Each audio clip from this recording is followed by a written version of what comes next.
Nadadagdag ang Japan sa mga bago destinasyon ng mga domestic helper na galing Pilipinas. Narito report ni Dano Tingkungko.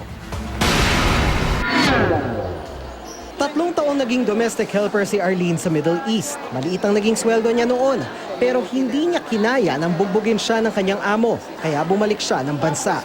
Sa kabila nito, nais pa rin niyang mag-abroad ulit. Opo, pag malaki naman yung sahod. Pag malaki yung sahod, at I presume, maganda trato na. Opo, yes. Ayon sa POEA, madadagdag ang Japan sa mga bagong destinasyon ng mga domestic helper. Simula June 19, magsisimula na silang iproseso ang mga nais mag-apply. Imbes na DH, housekeeper ang magiging tawag sa kanila sa Japan. Kailangan may 1 taong karanasan sa housekeeping at level 2 certification mula sa TESDA Accredited Training Center. Dapat marunong ding mag-Nihongo. Pero hindi tulad sa ibang bansa, hindi pwedeng makitira ang housekeeper sa amo. Hahanapan siya ng amo na matitirhan. Pero sagot ng housekeeper ang sariling pagkain at upa. Nasa kultura ng bansang Hapon,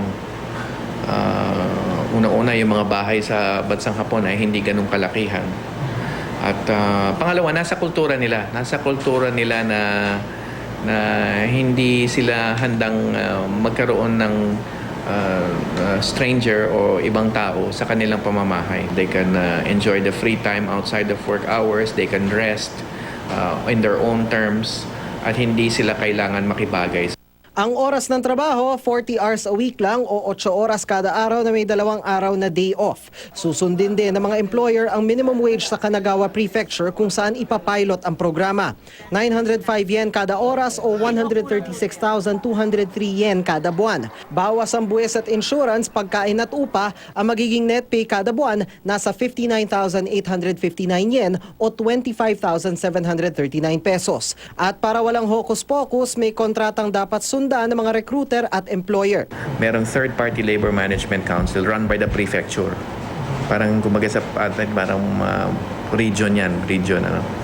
And doon ang monitoring, registration ng mga employers at monitoring ng batas. At doon din pwede magsampa ng sumbong reklamo kung may issue ang ating mga housekeepers. That's on the Japanese side. On the Philippine side, of course, we have our labor attaché and our embassy in Tokyo, na meron ding konsulada sa Osaka, which is very near Kanagawa. Simula June 19, sa loob ng 2 buwan, pwedeng tingnan ang mga available job order at licensed recruiters sa website ng POEA at sa kanilang hotline. Dano Tingkungko, GMA News.